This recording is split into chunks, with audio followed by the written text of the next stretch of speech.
खालिक खलक खलक में खालिक, सब घट रहो समाई। जैसे जल, जल में ना ही वायरस दिखाई पड़ते हैं और ना ही मिनरल्स, लेकिन है या नहीं? कहाँ है?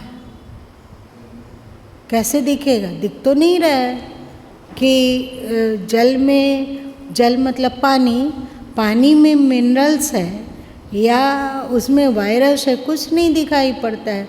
लेकिन इसका मतलब ये नहीं कि हम एक तरफ से उसको नकार दें कि नहीं, पानी में ना वायरस है और ना ही मिनरल। ऐसा आप यदि कहोगे तो बेवकूफ़ कहे जाओगे। वैसे ही ये नहीं दिखता है कि संसार में ईश्वर है। आप बताओ, आप लोग को दृश्य तो दिखता है, पर क्या दृष्टा दिखता है? आपको अनुभव तो होता है, पर उस अनुभव को जानने वाला दिखता है? हम लोग किसको ज़्यादा महत्व देते हैं, दृश्य को या दृष्टा को? दृष्टा को जिंदगी में कौन कब ढूंढता है? तो क्या हम लोगों के भीतर दृष्टा है या नहीं? दिखता तो नहीं है, नहीं दिखता। दृष्टा मतलब क्या? जैसे ये रुमाल, इस रुमाल को क्या कहेंगे, दृश्य या दृष्टा? दृश्य। तो इस रुमाल को देखने वाला और जानने वाला कहाँ है? आपके भीतर है। आपको लगता है कि आँखें देख रही है ना? आँखें देख रही है और बुद्धि जान रही है, सही? इस रुमाल को आँखें देख रही है और बुद्धि जान रही है। तो आप ये बताओ कि आँखें देख रही है और बुद्धि जान रही है, इसको कौन जान रहा है?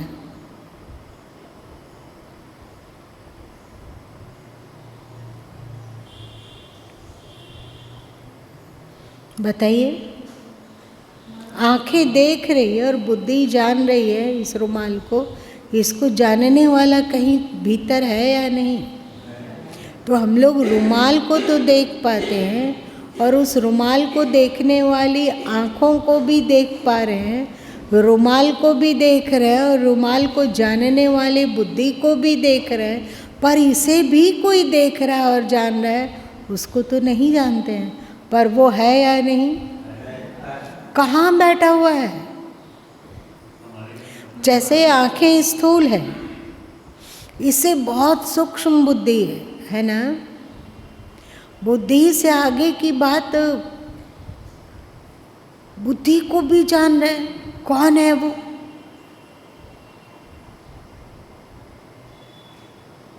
आँखों को भी जान रहा है, दृश्य को भी जान रहा है, बुद्धि को भी जान रहा है। बुद्धि क्या जान रही है उसको भी जान रहा। वो कौन है? बिल्कुल अंदर, हम लोग के अंतर मन में छुपा हुआ है।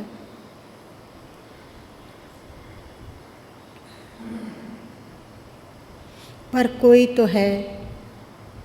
कौन है वो?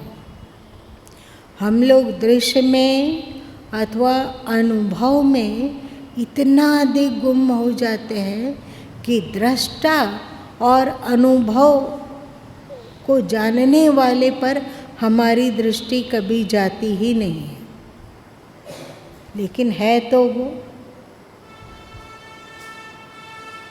आप लोग को लगता है कि हम लोग तो अपने आप को शरीर मानते हैं, हम लोग तो अपने आप को दुनिया में एकदम खोए हुए हैं, शरीर ही सब कुछ है। लेकिन मृत्यु के समय अक्सर वृद्ध लोग, जब ज़्यादा रुग्ण होता है शरीर, कोई भी स्त्री हो, पुरुष हो, गृहस्थ हो, विरक्त हो, साधु हो, सन्यासी हो, चाहे कोई घर संसारी व्यक्ति हो, सब में ये बात आती है कि भगवान अब ले चलो। ले चलो की बात कहाँ से आ रही है?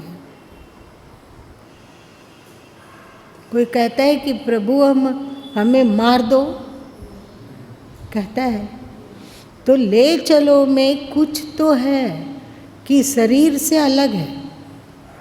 बुद्धि से अलग है, उसके लिए उसको ले चलने के लिए कहा जा रहा है। मतलब हम लोगों को ये ज्ञान के अंदर में कोई दृष्टा बैठा हुआ है, अंदर में कोई ज्ञान करने वाला ज्ञाता बैठा हुआ है, ये भूल गए। वो इतना अधिक परत में चला गया कि उसको अनुभव करना और उसको जान पाना सरल नहीं रहा, है ना। जैसे हम लोगों के पैर में यदि कांटा चुभ जाए तो स्किन कितने लेयर का होता है? स्किन कितने लेयर का? विद्वान लोग बोलिए। वाह रेणु, बुद्धि 7 लेयर का होता है। 7 लेयर का स्किन होता है। और वो कांटा यदि 3 लेयर को लांग कर 4थे लेयर में घुस जाए तो उसको निकालना सरल है क्या? सरल है क्या? उसको दर्द तो हो रहा है, पर उसको निकालना, उसको देखना, ऊपर से पता भी नहीं चलता है कि कांटा है अंदर में, क्योंकि छूने पर कर भी नहीं लगता है। आप लोग कांटा का अनुभव करते हो ना, छू के देखे कि कर रहा है, मतलब कांटा है, लेकिन छूने पर कर भी नहीं करता है, पर दर्द होता है, पर दिखता नहीं है। कांटा ना दिखता है, ना छूने पर पता चल रहा है, पर कुछ तो है। वैसे ही हम लोग को पता नहीं चलता है कि आंखें देख रही है, पर देख रही है आंखें, उसको उसके भीतर का दृष्टा कौन है? अगर आंखें देखती तो अक्सर मृत व्यक्ति की आंखें खुली रह जाती है। वो देखती है? नहीं देखती है। बुद्धि कहाँ गुम हो जाती है वो तो पता नहीं, पर बुद्धि कुछ भी जानने में सक्षम नहीं रहती है। इन सब का संचालक आँखों में बैठकर वही दृष्टा देख रहा है, बुद्धि में बैठकर वही ज्ञाता चिंतन मनन कर रहा है और जान रहा है। पर वो ज्ञाता, वो दृष्टा हम लोगों के भीतर इतनी गहराई में धंस गया, क्योंकि हम उसकी उपेक्षा करते गए। मान लो यहाँ पर कौन कौन मोबाइल देखते हैं? सब लोग। 4 साल पहले आप मोबाइल में कुछ देखें, क्या जो देखे अथवा जैसा चीज को देखे वो अभी तक आ रहा है ऊपर ऊपर? लेकिन मोबाइल में वो 4 साल पहले का देखा हुआ चीज कहीं है यार? क्या हो गया? है या गायब हो गया, मिट गया, जीरो हो गया? रहता है ना, रहता है 4 साल, पर उसको ढूंढने से सरलता पूर्वक दिखता नहीं है। अभी वो देखे हैं 4 साल पहले, वो चाहेंगे कि क्या फेसबुक हो, इंस्टाग्राम हो, चाहे यूट्यूब हो, चाहे और कहाँ कहाँ सब जगह, ट्विटर हो, हो, कहीं भी अब वो चीज़ नहीं आती है।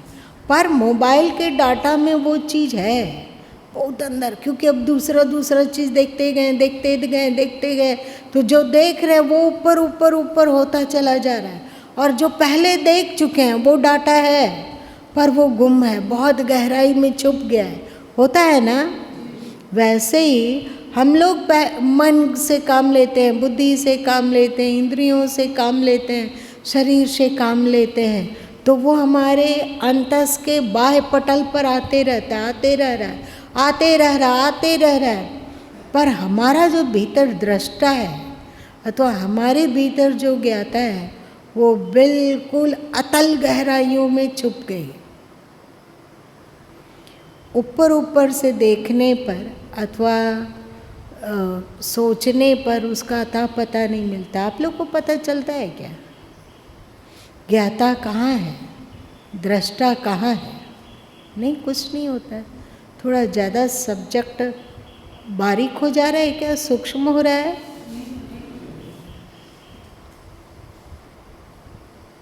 पर ज्ञाता है, पर दृष्टा है, पर कुछ तो जीवन बिंदु है अंदर जिसके कारण आंखें देख पा रही है, कान सुन पा रहा है, नाक गंध ले पा रहा है, जीभ स्वाद ले पा रहा है, बोल पा रहा है, त्वचा स्पर्श ले पा रही, कुछ तो है जिसके चले जाने पर ये शरीर निश्चेष्ट होता है। पर वो क्या है? आसान नहीं है। पर वो क्या है इसको जानना बिल्कुल सरल नहीं है। अब क्या करें? नहीं जान पाते।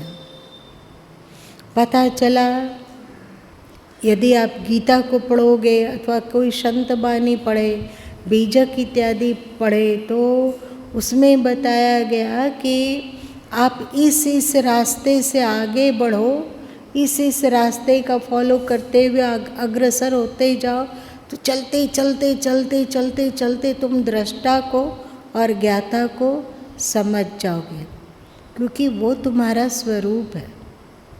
पर क्या गीता में जो कहा गया कि आगे बढ़ो आगे बढ़ो आगे बढ़ो, ये इन चीज़ों से आगे बढ़ो, ये कैसा है? जैसे कि मान लो कि YouTube में आपने 20 दिन पहले कुछ देखा,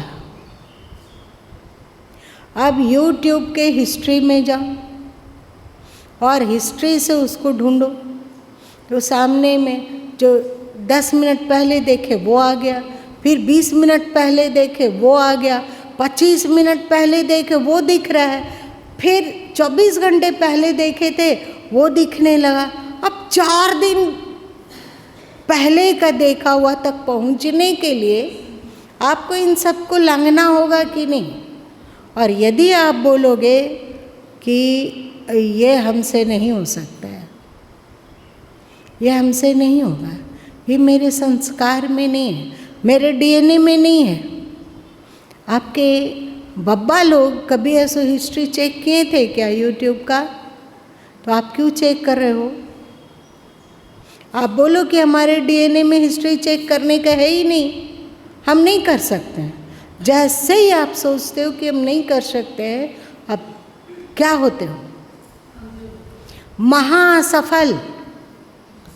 इसी को कहा गया क्लीव। क्लीव मतलब कायर, और इसी को हिंदू शास्त्र में नपुंसक कहा गया। ये गाली की तरह है। किसे कहा गया क्लीव? किसे कहा गया नपुंसक? किसको? जो बच्चा पैदा करता है वो नपुंसक नहीं है, ये समझ में आती है, लेकिन ये एक छिछली बात है। असली बात ये है कि जो अपने धूर को जानने की हिम्मत खो देता है कि हम नहीं कर पाएंगे। ये बात तो पक्का है कि 4 दिन पहले YouTube में जो देखा गया है वो है। गूगल में कभी जो सर्च किया गया है, गूगल के भीतर घुसेंगे तो जो कभी सर्च किया गया है वो हिस्ट्री में दिखता है या नहीं दिखता है? क्यों रे? दिखता है। लेकिन आप 10 दिन पहले वाला ढूंढना चाहोगे तो आपको तो एक बहुत ज़्यादा गुजर के सब चीज़ जो इतने दिन में तुम किए उसको लांघते हुए लांघते तब आप वहाँ पहुँचोगे। 10 दिन पहले वाला जो आप काम किए थे, देखे थे, खोजे थे, वो उस समय मिलेगा। तो हम लोग का क्या हुआ ना कि हम लोग अपने मैं से वियुक्त होकर बहुत सारा चीज़ के कर्म किए, विचार किए, सोचे, संस्कार बनाए, गुण कमाए, अवगुण अर्जे, वो सब हमारे अंतस के ऊपर छाता गया। अब गीता कहती है कि ये सब जो तुमने अपने अंतस में भर दिया, इन सब को लांघना शुरू करो। है, इन सब को लांघो। अब ऊपर लौटोगे जब तुम, अभी तुम वासना कमाए हो, मान लिया जाए कि अभी वासना कमाए हैं और कमा लिए और अब थोड़ा आँख बंद किए तो सोचने की कोशिश किए, तो सबसे पहला विचार कौन सा आएगा? वासना का। देखिए ये सब किसी शास्त्र में नहीं लिखा हुआ है, पर मनोविश्लेषण करने पर, आत्मनिरीक्षण करने पर ये पता चलता है। अब तुम हाथ पैर पटकने लग जाओ कि हम तो एकदम वासना ग्रसित है, तो आप इस वासना का अतिक्रमण कीजिए। आपने झूठ बोला है, आपने मोह किया है, आप में बेवकूफ़ी रही, आप देहाद्यासी बने, आप मन के गुलाम बने, आप अपने विचारों के गुलाम बने, ये सब तो पहले आएगा ना, क्योंकि इस जीवन में भी हम यही कर रहे हैं। तो सबसे पहले यही चीज़ दिखेगा। और आप यदि हाथ पैर को ठंडा कर दें, जानते हो ये आप लोग भृंगी कीट का नाम सुने हो ना?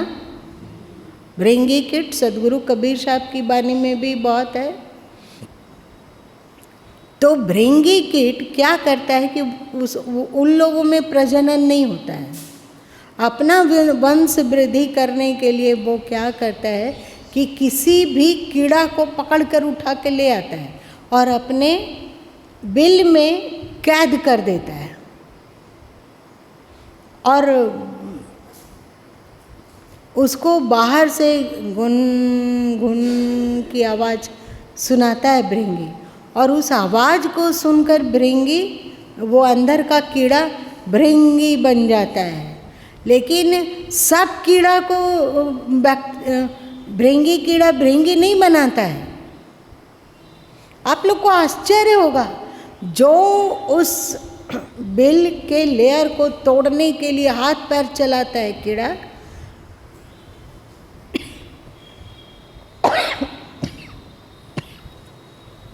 हाथ पैर चलाता है, उस बिल से आज़ाद होने का प्रयत्न करता है, भृंगी उसको तो पकड़े रहता है और अंततः वो बदल कर भृंगी कीट बन जाता है, भृंग रूप हो जाता है। सारा भृंग का ही चेहरा मोरा, सोच विचार, उड़ने की क्षमता सब आ जाती है। ऐसे कीड़ा को लाता है जो उड़ता उड़ता नहीं है, साधारण कीड़ा को पकड़ के ले आता है। वैसे ही अध्यात्म की कृपा उस पर होती है जो इन मन में अर्जे गए, मन में बनाए गए, जिसको कि बार बार विचार किया गया है, बार बार जिस कार्य में प्रवृत्त हुआ गया है, बार बार जिस गुण अथवा अवगुण में डूबा गया है, वो चीज़ आएगा ही। आप मन के भीतर घुसोगे तो वो चीज़ आएगा ही। इसी को कहा गया तमसो मा ज्योतिर्गम्य, यही अंधकार है। बाहर के अंधकार से दूर होकर बाहर के प्रकाश में पहुंच जाना सरल है, पर आप जब अपने अंतर्मुखी होगे तो निश्चय ही पहले अंधकार से मुलाकात होगी, क्योंकि अभी आप ताजे ताजे अंधकार में ही रहे हो, है ना, सदियों से अंधकार में रहे हो। तो जब आप अपने भीतर घुसे तो पहले अंधकार से मुलाकात होगी। और आप यदि उस अंधकार से मुक्त होने के लिए हाथ पैर नहीं चलाएं, मेरी बात समझ में आ रही है? क्या बोल रहे हैं? आ रही है? यदि हम उस अंधकार से, अंधकार का अतिक्रमण करने की जिजीविषा नहीं रही, अंधकार को पार करने की उत्कंठा नहीं रही, अंधकार को लांघने की इच्छा नहीं रही, तो अध्यात्म क्या करेगा? आपको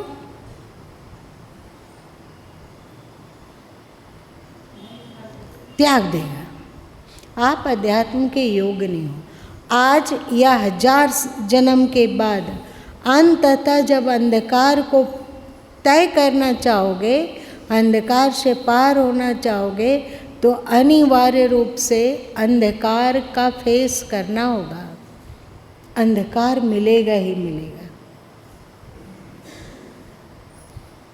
तो श्री कृष्ण क्या कहते हैं? इसका मतलब क्या है? अंधकार के अंदर आप यदि घुसते हो, प्रवेश करते हो अपने भीतर और अंधकार देखते हो, ढेर सारे अवगुण, ढेर सारे दुर्गुण, ढेर सारी कमियां, आप उन कमियों और दुर्गुणों से ऊपर नहीं उठना चाहते हो, इसका मतलब है अभी आपको धक्का खाने की इच्छा है। और जैसे ही आप धक्का खाने की इच्छा करते हो, मान लिया जाए कि जैसे आप YouTube में उसका हिस्ट्री जानने के लिए घुसे और एक दिन पहले जो आप देखे थे कोई बेवहियात की बात, उसमें आपको रस आ गया। देखिए, ध्यान दो, उसमें आपको रस आ गया और आप उसको क्लिक कर दिए, फिर क्या होगा? बहुत सारा आ जाएगा।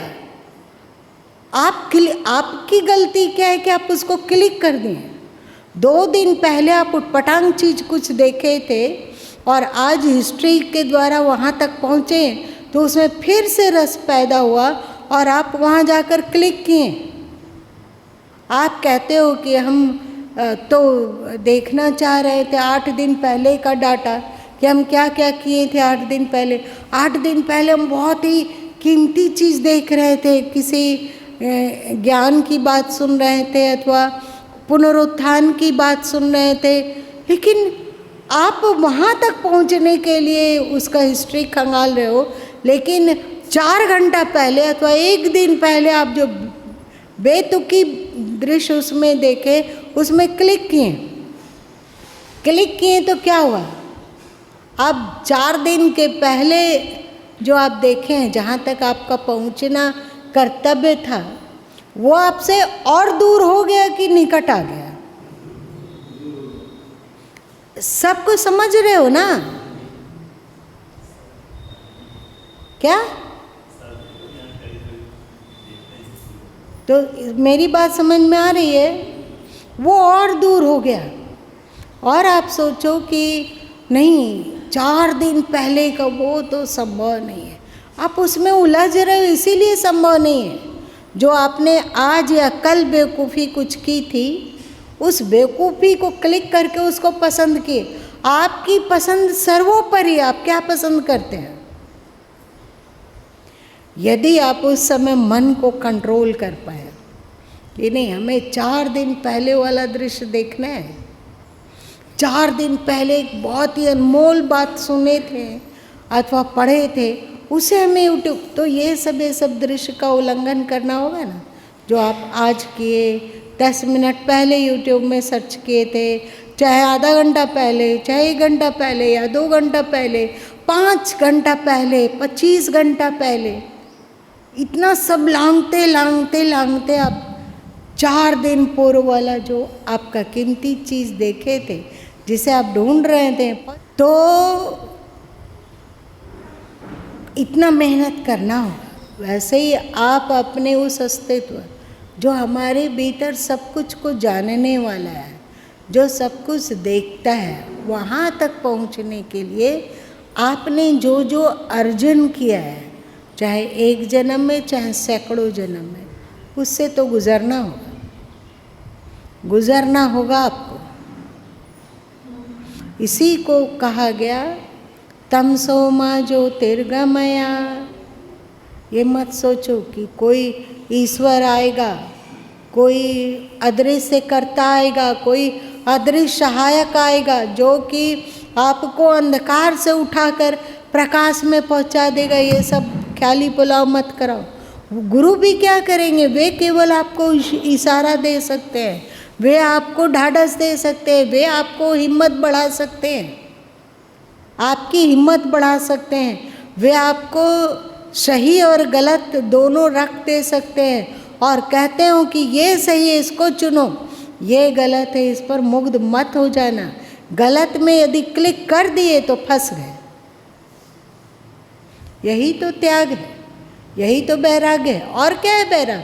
बैराग का मतलब ये नहीं है कि आप कहीं गेरुआ रंग का कपड़ा अथवा सफ़ेद वस्त्र अथवा और कहीं जंगल झाड़ दाढ़ी बढ़ा लिया, बाल बढ़ा लिया, ढेर सारा माला पहन लिया, उसको वैराग्य नहीं कहते हैं। वैराग्य वो है कि हमने जो मूर्खता, अपनी मूर्खता के कारण जिन जिन संस्कारों को, जिन जिन अवगुणों को, जिन जिन बेवैयात बेबुनियादी बातों को अर्जित किया है, अब उससे गुजर के ही हमें वहाँ जाना होगा। पर ये जब आप ये बेबुनियाद वाली बात के बीच से गुजरने लगेंगे तो आप में कंट्रोलिंग पावर होनी चाहिए। यही तो संयम है और क्या है? यही तो त्याग है कि आप जो पहले बेबुनियादी तथ्य को एकत्रित किए हैं, जब आप अध्यात्म में प्रवेश करोगे तो वो आएंगे, वो दिखेंगे। उसमें आप क्लिक मत कर देना, उसको आप पसंद मत कर लेना, आप उसमें फिर से उलझ मत जाना। लांघते जो, यही वैराग्य है, यही त्याग है। उसको लांघो लांघो लांघो।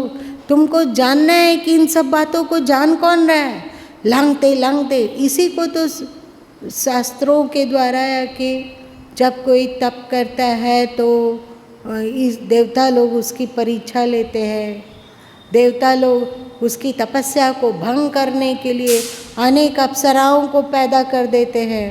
कहा जाता है ना, ये कुछ बाहरी नहीं है, ये सब के सब अंदर हो रहा है, बाहर कहानी के द्वारा समझाया जा रहा है। जैसे ही आप तप में मतलब अंतर्मुखी होगे तो तुम्हारे भीतर जमा हुआ, जिसे तुमने ही जमा किया है, कोई भगवान, कोई देवता, कोई गुरु नहीं जमा किए, आपने जमा किया। और जैसे आप अंदर घुसे तो वो जो जमा किया हुआ कचड़ा है वो आपके भीतर भीतर भीतर भीतर आने लगेगा, आएगा। आप उस कचड़े को लांघते हुए आगे बढ़ना है। उस कचड़े में जो जमा किया उसमें मुग्ध मत होना। कहते हैं ना, अप्सराएं आई जिसमें अमुक ऋषि ढुलक गए, तो आप इस कचड़े में यदि ढुलक गए।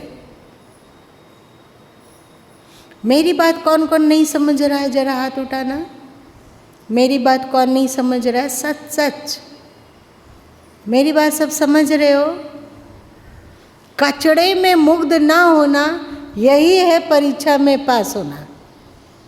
ऐसा नहीं कि मुग्ध होने मना किया जा रहा है, कचड़े में मुग्ध मत हो जाओ।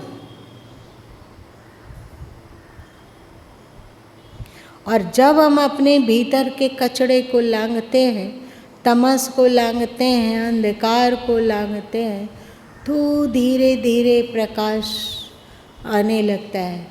अभी आप लोग देखेंगे कि संसारी व्यक्ति के मानस पटल पर ज़्यादातर संसार ही नाचता है। सही? दुनियादारी का विचार ये है, वो है, ऐसा है, वैसा है, यही नाचता है। पर एक अध्यात्म वेता जो कचड़े को रिजेक्ट कर चुका है, कचड़े में उलझता नहीं है, उसके अंतस में स्वाभाविक ही ज्ञान, विवेक, वैराग्य, त्याग, तप, अस्तित्व, सत्य इत्यादि ही आता है। सही? जैसे जैसे आप लोग हैं, तो आज से 20 साल पहले जितना आपके विचारों में कचड़ा चलता था, क्या आज भी उतना ही चलता है? कमी आई ना? कैसे कमी आई? क्योंकि आप एक कचड़े को इग्नोर कर रहे हैं, और जैसे ही आप कचड़े को इग्नोर करते जाओगे वो अपना ताकत खोता जाएगा। कचड़ा मतलब कुसंस्कार, कचड़ा मतलब पुराने कई सालों से अथवा कई जन्मों में जो कमाया हुआ दुखदाई और पतित कारक विचार है, उसमें हम वो सब आएगा। वो अब बताओ, आत्म तत्व अथवा दृष्टा इन सब के भीतर छुपा हुआ है कि फिर है? इस अंधकार को पार कर लोगे, कचड़े को पार करोगे, तो फिर आता है, वो होता है ढेर सारा पुष्प, ढेर सारा सुखदायी विचार, क्योंकि हम लोग कभी ना कभी उस स्थिति में रहे हैं।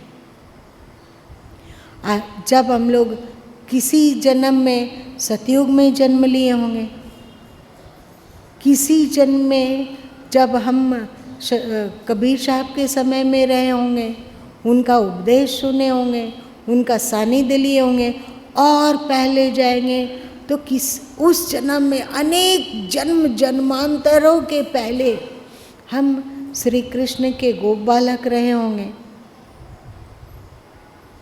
तो ये एक बहुत बड़ा सुखदायी चीज़ है ना।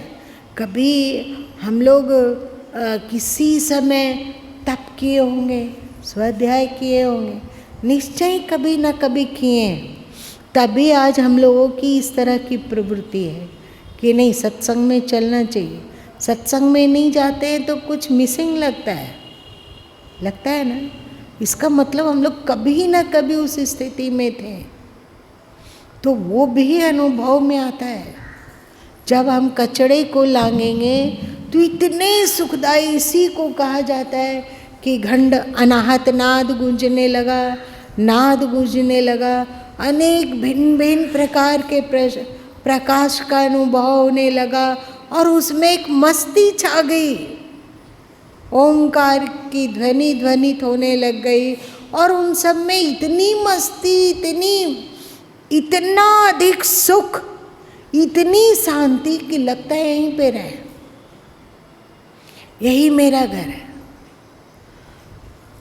ऐसे ऐसे विवेक, ऐसे ऐसे विचार वो पहले आपने अर्जन किया है। आज गुरु माँ जो बोल रहे हैं, ये कभी ना कभी तो अर्जन किया गया होगा ना। तो यदि कचड़ा थोड़ा गौण कर दिया गया, उपेक्षित कर दिया गया, तो वो जो सार्थक तत्व है, जो कि प्रकाश था, जो कि कभी हम ऋषि युग में रहे होंगे, हो सकता है हम सप्त ऋषियों के निकट रहे हो सकता है कि हम वैदिक ऋषियों के निकट रहे हों, उनके निकट उनके शिष्य बनकर जन्म लिए हों, हो सकता है कि हम लोग किसी हिमालय तो उच्च गुफा में बैठकर तप किए होंगे। वो सब फिर अनुभव में आता है कि एक समय कैसे थे हम, कैसे संस्कार बटोरे। ये मत सोचो कि तुम्हारे भीतर केवल कचड़ा है, ऐसा नहीं है। कचड़ा को लांघो, आप दिव्यता को प्राप्त कर जाओगे, और दिव्य को छोड़ो, दिव्यता में पहुंच जाओगे, और दिव्यता को भी इग्नोर कर दो तो आप दृष्टा में पहुंच जाओगे।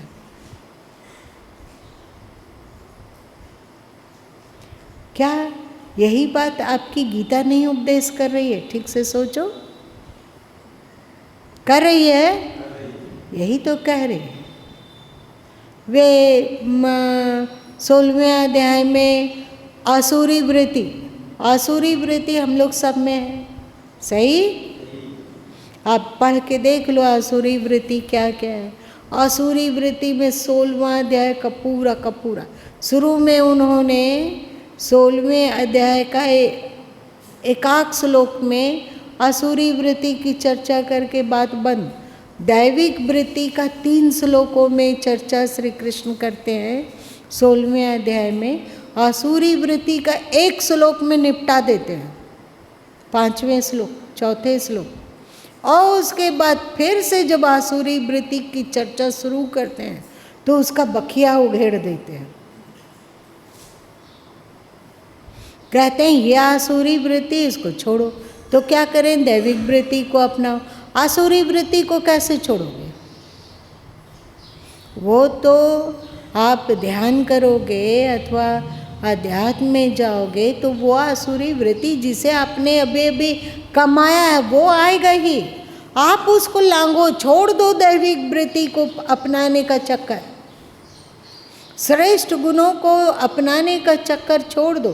केवल अश्रेष्ठ आसुरी वृत्तियों को छोड़ो। इसको छोड़ते ही छोड़ते अपने आप जब आसुरी वृत्तियों को लांघ लोगे तो एक दिव्यता में पहुंचोगे। सदगुरु कबीर साहब हों या अन्य संत हों, उन लोगों की वाणी पढ़ते हो तो सदगुरु कबीर साहब कहते हैं गगन घटा गहरानी संतो, गगन घटा गहरानी, है ना। अद्भुत अद्भुत दृश्यों की चर्चा कबीर भी किए हैं, गोरखनाथ जी भी करते हैं, गुरु नानक देव जी भी करते हैं। वो सब उनको कहाँ मिली? हम लोग के भीतर। हम लोग अंधकार को इग्नोर कर पाएँ, अंधकार में मुग्ध हुए बिना अगर आगे बढ़ते रहे तो अनिवार्य रूप से प्रकाश में पहुँचेंगे। अनिवार्य रूप से पहुँचना ही पहुँचना है। अभी अशांत हैं, यदि अशांति को इग्नोर करके हम बढ़ते रहे तो शांति में अनिवार्य रूप से पहुँचेंगे। और जब उस दिव्यता के भी आगे चले जाएं, अदिव्य को लांग कर दिव्यता में पहुँचो, और इस दिव्यता से भी आगे बढ़ेंगे तो हम लोग को दृष्टा पता चलेगा। तब हमें ज्ञाता पता चलेगा कि हमारे भीतर जीवन कौन है ना। वो दृष्टा अभी दिखता नहीं है, वो ज्ञाता अभी दिखता नहीं है। हमारे जीवन में कौन जीवन का रस भर रहा है, हमारे शरीर के भीतर कौन जीवन रस भर रहा है, ये नहीं दिखता है। दिखता है क्या? नहीं दिखता है। उस समय बिना दिखे ही वहाँ जब जाएंगे तो देख तो नहीं पाएंगे, क्योंकि वो द्वैत नहीं है। वहाँ जानेंगे कि वो हमारा ही अपना स्वरूप है, वो हमसे कोई अलग नहीं है। यही है खलक खलक।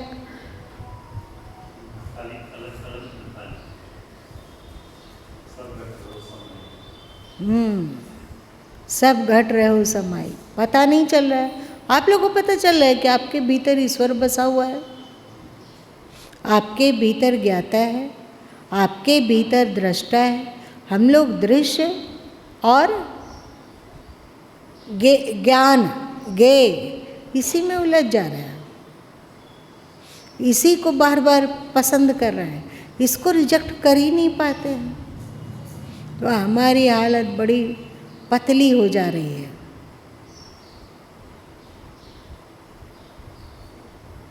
सब भौतिक कर्तव्यों को करते हुए भी यह अंदरूनी खेल है, बाहर से कोई लेना देना नहीं। भौतिक धर्म संगत जो श्री कृष्ण जिसको बताते हैं अथवा जिसे सभी संत बताते हैं, वैसा व्यवहार को करते हुए भी हम अपने भीतर धंस कर होश पूर्वक उसको ढूंढते रहेंगे तो अवश्य ही हम हमारे अपने आपा को जान सकेंगे। और यदि तुम कचड़े में क्लिक किए मतलब फंस गए, आपने स्वयं ही अपने पैर पे कुल्हाड़ी मारी, आपने स्वयं ही अपना नुकसान पहुंचाया, आप स्वयं ही अपना सबसे बड़ा दुश्मन बन बैठे। श्री कृष्ण कहते हैं ना गीता के 6ठे अध्याय में भी और 8वें अध्याय में भी कि व्यक्ति अपना दुश्मन और मित्र स्वयं है। आज इतना ही रहने दो। कोई जिज्ञासा, कुछ पूछना? देखो, बोलने और सुनने पर इतनी शांति की अनुभूति हो रही है। यदि वहाँ तक पहुँच जाएं तो क्या होगा? क्या यही जीवन का लक्ष्य नहीं है?